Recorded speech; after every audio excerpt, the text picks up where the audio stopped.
Nouvelle session d'information sur les antennes de HV Vainqueur Télévision. Merci de nous choisir au sommaire.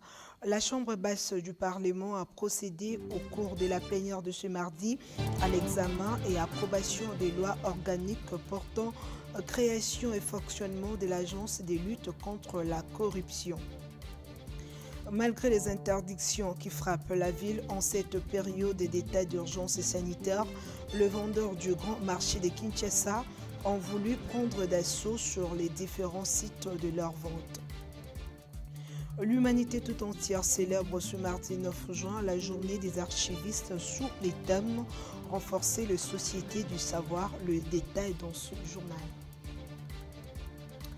Et voilà, merci. Nous allons commencer avec la primature où les membres du comité de conjoncture économique ont tenu leur traditionnelle réunion de tout le mardi ce 9 juin sous la présidence de Sylvestre Ilunga Ilunkamba, chef du gouvernement. Cette séance a tourné sur les conséquences de la COVID-19 sur les populations congolaises et la rareté de biens de première nécessité sur le marché. Les comptes rendus de ces assises avec la vice-premier ministre du plan, Élisée Minembwe. Aujourd'hui a tourné toujours comme ces dernières semaines ou toute cette période autour des conséquences de la maladie à Covid-19 sur l'impact de cette maladie sur la vie de la communauté nationale. Et aujourd'hui, sur le plan sanitaire, nous sommes informés que 11 provinces sont touchées par cette maladie. Et avec le confinement, vous savez que le secteur économique aussi est vraiment touché. Et ce qui amène des difficultés de la collecte en ce qui concerne la fiscalité, ce qui fait que la vie économique tourne au ralenti. Nous avons constaté la rareté de certains biens de première nécessité sur le marché. Alors le gouvernement s'engage à tourner, faire tout pour que chercher des voies et moyens pour tourner son économie au niveau interne pour que nous puissions chercher les voies et moyens à exploiter nos biens de première nécessité en nous tournant plus vers les secteurs productifs, l'agriculture, la pêche et l'élevage, le développement rural. Et c'est pour cela, c'est un engagement du gouvernement. Et le gouvernement va faire un effort en ce qui concerne les finances publiques, de pouvoir gérer d'une manière orthodoxe pour essayer d'améliorer la condition de vie de nos populations. Je l'ai annoncé au sommaire, examen et approbation de la proposition de loi portant organisation de fonctionnement de l'Agence nationale de lutte contre la corruption. Voilà de quoi il était question de la plénière de ce mardi. Cependant, la commission politique, administrative et juridique reviendra en plénière le 12 juin prochain après avoir intégré les amendements des députés sur le texte initial. De la plénière de ce mardi 9 juin, le président de la commission PAJ, Lucien Kassongo, a fait l'économie du rapport de la commission de cette proposition des lois organiques sous examen avec la lecture intégrale du texte par le rapporteur. Lors du débat général, les deux interventions méritent d'être mentionnées. D'abord, celle de Délice Sanga, ensuite de Boris Mboukou. Le premier a déploré la lourdeur du modèle proposé ainsi que les risques de collision avec la mission dévolue au parquet. Pour lui, l'agence doit strictement demeurer dans la prévention. Quant au deuxième intervenant, l'honorable Mboukou n'est pas convaincu par le fondement constitutionnel de l'agence, mais aussi son caractère budgétivore. Il s'est demandé s'il s'agit d'un service public au service du pouvoir judiciaire ou d'une institution d'appui à la démocratie jouissant d'une totale indépendance. Tout sera alors clair lors de la plénière du 12 juin prochain qui devra sans doute adopter chaque article de cette proposition de loi organique dont l'importance n'est pas à démontrer. Toujours à l'Assemblée nationale, sachez que la commission socio-culturelle a auditionné ce mardi 9 juin le ministre de l'Enseignement supérieur et universitaire Thomas Louaka. L'épineuse question de la reprise de cours en cette période de la COVID-19 a constitué l'essentiel de cet échange avec les élus du peuple. À quand la reprise des cours dans les universités et instituts supérieurs? Cette question ne cesse de susciter débat au sein de la population congolaise. Étudiants, enseignants et parents s'intéressent au sort de cette année académique plus que perturbée. Comment y arriver et quelles sont les dispositions prises par les ministères de l'ESU pour épargner les milieux académiques de la COVID-19? C'est autour de ces questions que le ministre de l'Enseignement supérieur et universitaire, Thomas Louaka, est appelé à éclairer les députés membres de la commission socio-culturelle. Il était nécessaire que nous puissions inviter le ministre de l'Enseignement supérieur et universitaire et échanger avec lui d'abord sur l'état des lieux de l'enseignement supérieur universitaire. De deux, si des revendications des enseignants, des revendications des étudiants. Quel est le niveau d'avancement par rapport à ces revendications? Parce que quand on a décrété l'état d'urgence, certains établissements étaient en grève à cause de certaines revendications. Alors, il était mieux que nous puissions interroger le ministre sur cette question. A déclaré le président de la commission socio-culturelle devant la presse avant de poursuivre. La troisième question, c'est la question des moyens. Quels sont les moyens qui ont été ou qui sont mis à la disposition de ces ministères pour fonctionner, pour que quand on décide d'ouvrir, que les ministères et toutes ces structures fonctionnent normalement. Voilà autant de questions que nous avons échangées avec le ministre. À part ces questions, il y en a d'autres. Et comment, si on ouvrait aujourd'hui à ce contexte de la maladie à coronavirus, comment ça va se faire? Les députés nationaux, Léon Mondelé, a par ailleurs signalé que le ministre de l'ESU reviendra jeudi prochain, soit le 11 juin, pour donner des réponses claires à ces questions. Restons toujours dans le couloir de la Chambre basse du Parlement. S'agissant du rejet de la motion de défiance visant la destitution de vice-premier ministre en charge de la défense nationale et ancien combattant, le député national Guigui Manara indique qu'on ne peut pas examiner en même temps une motion et une interpellation. Suivez ses propos.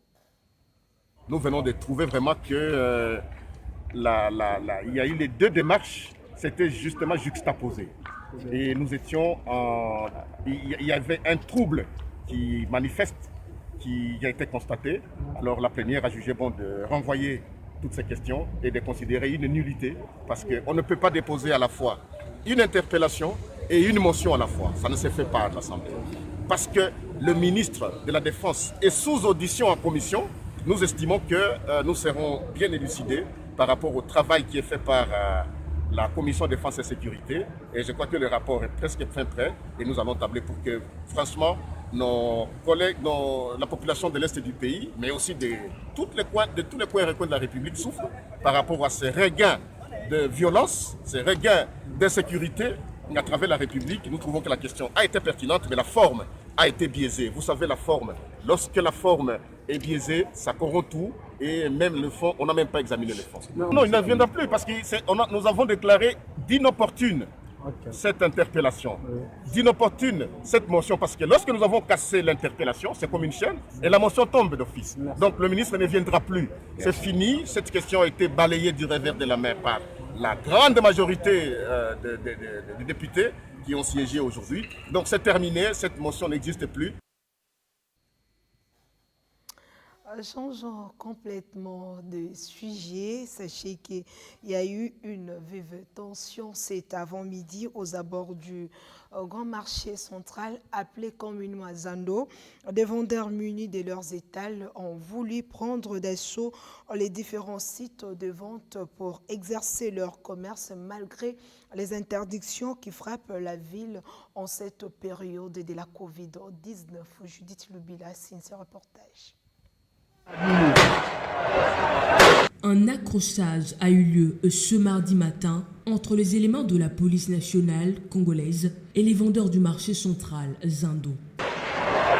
Ceux derniers ont voulu à tout prix accéder à l'intérieur du marché pour reprendre leurs activités malgré les confinements de la commune de La Gombe imposés par les autorités gouvernementales.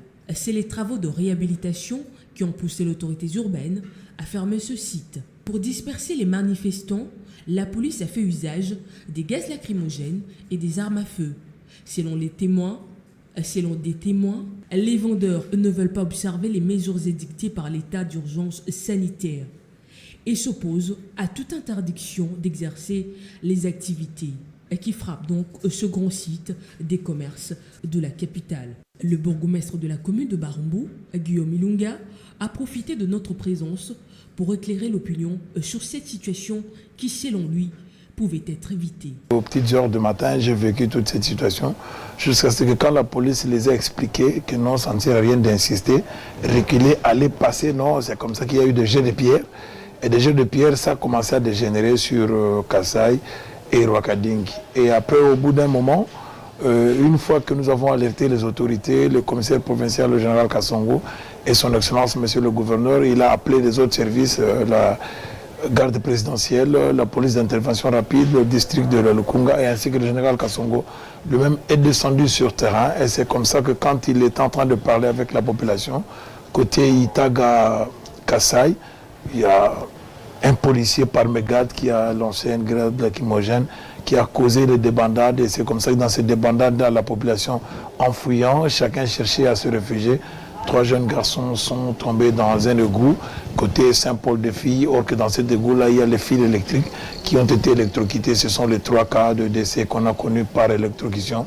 Voilà un peu la brève situation catastrophique, malheureuse que nous venons de connaître cet avant-midi à Barumbu. Son Excellence, M. Joseph Kabila a fait avec Félix Tshisekedi. Nous devons nous approprier de cette démocratie. Vous voulez quelle classe politique encore?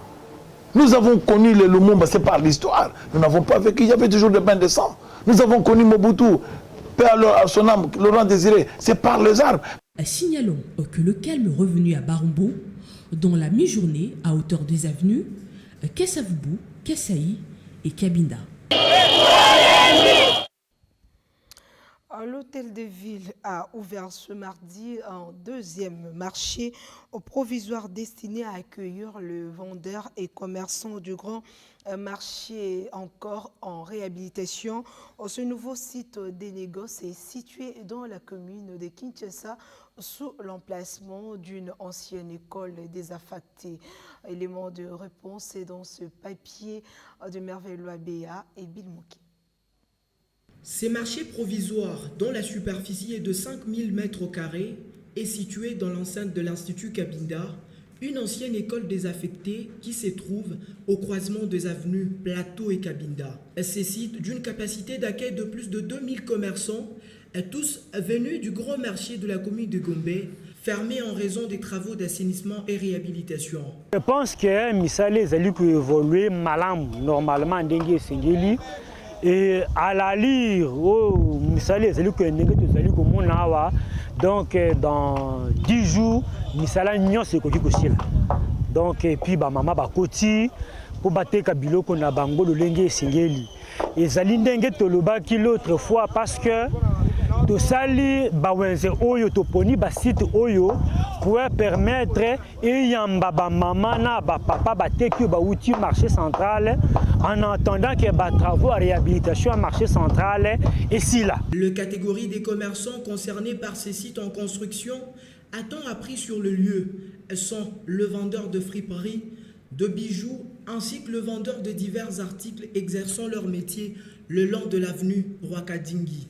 C'est dans ce souci de rendre Kinshasa salubre qu'il faut faire de sorte que les vestiges de Kinshasa soient présentables et répondent aux standards internationaux. C'est la raison pour laquelle ces marchés-là seront réhabilités. Vous avez vu les premiers espaces dans la commune de Kinshasa, les marchés provisoires municipaux d'Itaga sur la place de la Voie. Ici, c'est le deuxième site.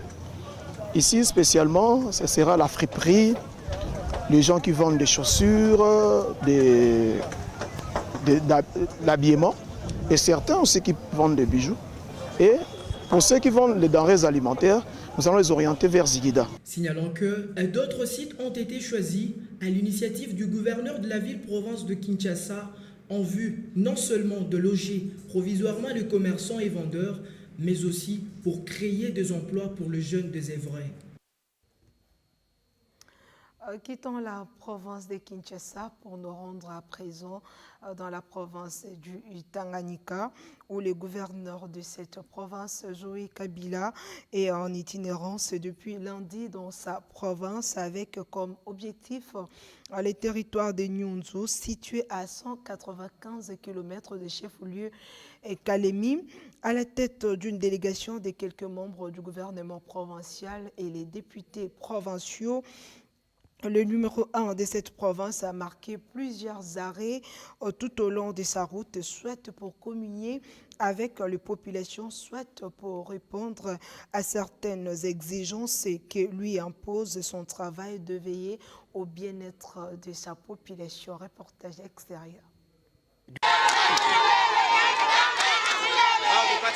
Pour la deuxième fois qu'il se livre à cet exercice d'itinérance à l'intérieur de sa province, après Kabimba, le gouverneur Zoé Kabila a choisi Nyunzu, territoire situé à 195 km à l'ouest de la ville de Kalemi, pour s'imprégner de la situation de son entité. Dans tout son parcours, les populations s'amassent spontanément, scandant des chansons, signe d'un accueil délirant qu'elles réservent à leur gouverneur qui s'est fait accompagner d'une forte délégation. La première euphorie commence à Kyoko, 125 km où la population a barré la route au cortège, exprimant son vœu de voir le gouverneur s'arrêter et dormir dans son village. La destination finale initiale étant le territoire de Nyunzu, le gouverneur Zoé Kabila a promis d'y revenir dans une mission spéciale. Arrivé à Nyemba, Zoé Kabila s'est arrêté pour s'imprégner de l'évolution des travaux du jet des ponts sur la rivière Lukuga afin de pallier au risque d'usage des bacs. Après avoir constaté que les travaux avancent à pas de tortue, il a recommandé à l'entreprise Malta Forest qu'il exécute de faire diligence pour que ces travaux finissent avant la fin de l'année. Sur la rive gauche, plusieurs foules se sont compactées pour accueillir l'autorité provinciale.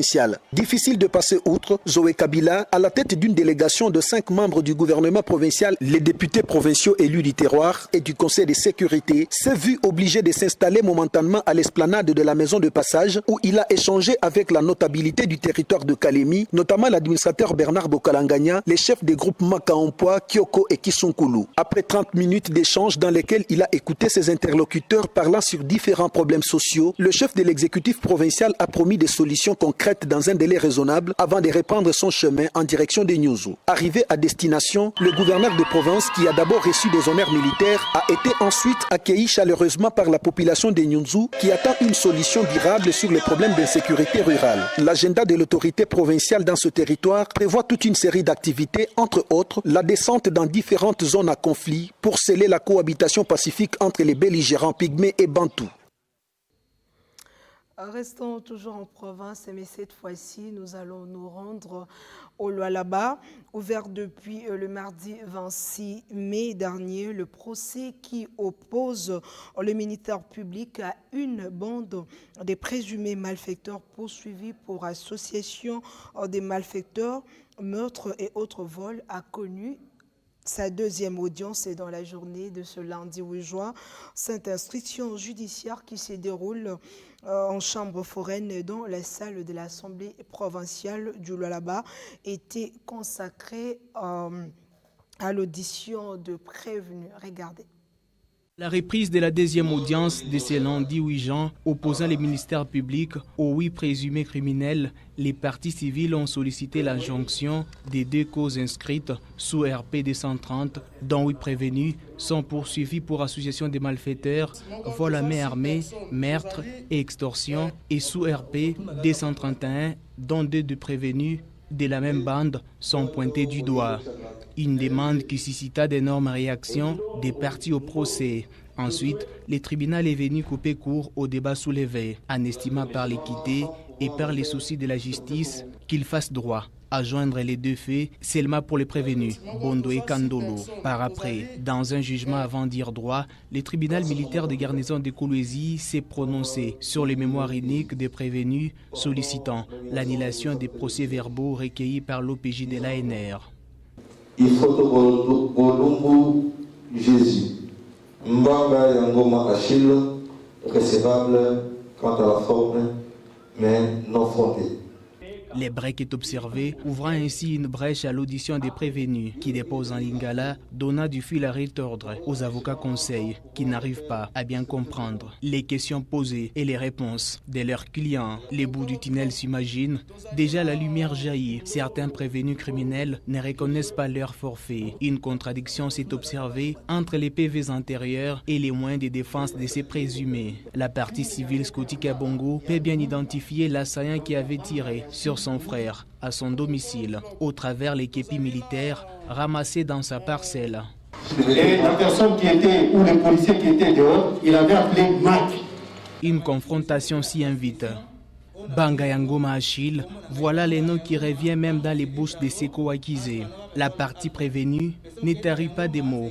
Elle a soulevé une confusion dans la déposition du docteur Scotty Kabongo. Cependant, le ministère public s'est apaisanti sur l'usage des armes, tout en sollicitant l'extension de la saisine afin que l'infraction de détention illégale de munitions de guerre pèse sur Joseph Libongue et Banga Achille. La prochaine audience nous donnera plus de lumière. Nous restons toujours dans la province de Lualaba où des malfrats qui sèment terreur et désolation dans les entreprises minières ont été appréhendées et présentées le même lundi au gouverneur de province Richard Mouyège par son ministre de l'Intérieur Deo Kapenda. L'option a été levée pour que ce malfrat soit déféré devant les instances judiciaires pour répondre à leurs actes. Regardez. Ils sont au total 8, séparés en 2 bandes. La première, composée de 3 civils et 2 policiers. Ce dernier aurait facilité le vol des panneaux solaires qui alimentaient les puits d'eau à Sapatelo. La deuxième bande, composée de 3 présumés malfrats. Ils sont reprochés de vol à main armée et vol dans les entreprises minières.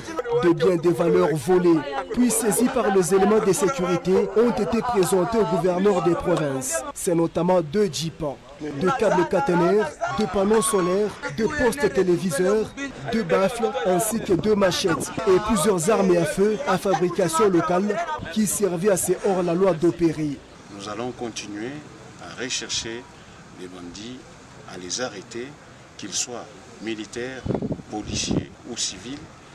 Tout ce que le gouverneur veut, c'est la paix dans sa province.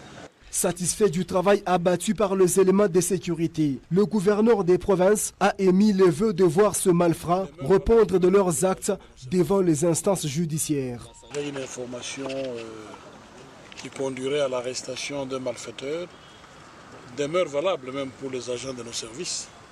Même si c'est dans le cadre de leur travail, on doit trouver une formule pour qu'ils se sentent immédiatement récompensés et encouragés à faire davantage leur travail. Au cours de cette même cérémonie, un autre groupe de présumés voleurs, composé d'une femme et 3 hommes, arrêtés par les éléments de sécurité, ont été présentés à Richard Mouyej-Monguez-Mons. Retournons à Kinshasa, renforcer les sociétés du savoir, c'est sous ces thèmes que l'humanité tout entière célèbre la Journée internationale des archives. Et notez que cette journée vise à démocratiser le métier d'archiviste et à améliorer la perception du grand public face à la notion d'archive. Et retenez que cette célébration mondiale était établie à l'initiative du Conseil international des archives en 2005. Regardez cet élément réalisé par Saj Gaziala et Patrick Mouala. Considéré comme un patrimoine culturel et une source d'information de premier plan, le patrimoine archivistique constitue un témoignage considérable sur le développement économique, social et culturel de l'humanité. Pour Manteboni Akpakala, conservateur et directeur à l'Institut national des archives du Congo, les archives constituent la mémoire de nations et de sociétés. Elles fondent leur identité. Les archives sont le patrimoine culturel de notre pays. Aujourd'hui, quand vous suivez le procès des caméras, vous voyez qu'on ne parle que des documents. Tel document, on sort. Ah, tel jour, j'avais fait ça. Les documents, on sort. Et c'est dans tous les domaines. Lorsque M. Mouyembe, le médecin, notre spécialiste, il a travaillé sur les pandémies. Nous avons par exemple Ebola. Comment on a géré l'Ebola de 1976? Ces archives-là existent. Alors ça aide à combattre le nouvel Ebola qui va venir. On se réfère à comment on avait fait là-bas. Aujourd'hui, l'Ebola est là. Qu'est-ce qu'il faut pour maîtriser la maladie? C'est ça pour l'importance des documents du passé. Les archives sont de sources d'informations fiables pour une gouvernance responsable ainsi que transparente. Elles contribuent à la constitution et à la sauvegarde de la mémoire individuelle, également collective. Les dossiers parcellaires, par exemple, vous avez acheté, quelqu'un peut venir dire non, le pango est Zarakangai. Il y a conflit. À ce moment-là, ce qui va vous dire, vous donner raison, c'est vos papiers. Hein? Donc, l'importance des archives, c'est ça. Par exemple, les conventions. Vous avez les conventions avec les pays voisins pour les frontières. Si un autre pays occupe votre territoire, ce qui va vous départager, ce sont les archives. Même si c'est des 100 ans avant, ce sont les archives là qui vont dire que non, votre place, c'est là-bas, nous, c'est de ce côté-ci. C'est un peu le portail des documents. Il faut avoir des documents d'archives. Nous parlons aujourd'hui des musiciens qui sont morts. Hein? Papa Kolosoi, le grand Tabouley et les autres. Mais pour les connaître, aujourd'hui, évidemment, nous avons les clichés, les films. Hein. On va sortir à telle année, Luambo Makiadi avait fait ça, avait produit tel disque. C'est ça un peu. Avec l'avènement de nouvelles technologies de l'information et de la communication, le directeur Manteboni a profité de notre caméra pour parler des difficultés qu'il éprouve dans l'archivage au sein de leur institution. Les difficultés d'abord, c'est les moyens financiers. Ça, c'est le premier problème. 2, c'est le local. Nous sommes un grand pays, mais le bâtiment dans lequel les archives sont conservées et là où nous travaillons, c'est vraiment exigu. Ça, c'est la deuxième difficulté. Bon, maintenant, vous avez dit comment conserver les documents ou conserver les documents. Il y a jusqu'à avant-hier, disons, jusque dans les années avant 2000, c'était le papier. Mais aujourd'hui, avec l'informatisation, il y a des documents qu'on appelle en soft. Alors, il faut avoir un équipement spécial pour traiter les documents là-bas, les dossiers en soft. Par exemple, le discours de Kabila de 2001. Est-ce qu'on peut avoir ça? Donc, il faut avoir de la technologie. Et c'est avec l'évolution de l'informatique qu'on a dit que les archives, c'est aujourd'hui. Parce qu'avec les papiers, il fallait attendre 30 ans ou 20 ans ou 10 ans pour que les documents viennent. Signalons que les archives constituent un patrimoine unique, irremplaçable, transmis de génération en génération. Elles constituent la mémoire de nations et des sociétés. La République démocratique du Congo, un pays avec une grande histoire politique, administrative et même culturelle, souffre dans ces secteurs qui semblent ne pas être la priorité des gouvernements qui succèdent à la tête de l'État.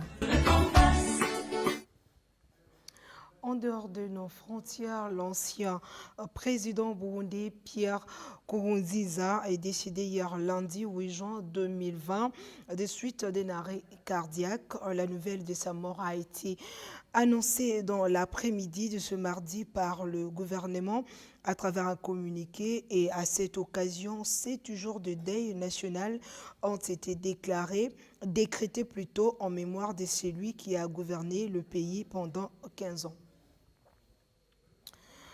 Une nouvelle pour le peuple congolais. Après une grâce présidentielle signée par le chef de l'État ougandais, Yoweri Museveni, 141 ressortissants congolais condamnés et détenus dans les établissements pénitentiaires en Ouganda ont été rapatriés en République démocratique du Congo ce mardi 9 juin au poste frontière de la province du Nord Kivu et de l'Ituri. Cette mesure de grâce présidentielle entre dans le cadre de suivi des décisions de recommandations lors de la visite du président Félix Antoine Tshisekedi en Ouganda en novembre 2019. Rappelons qu'en avril 2020, 74 pêcheurs avaient bénéficié d'une liberté suite à la mesure de grâce présidentielle.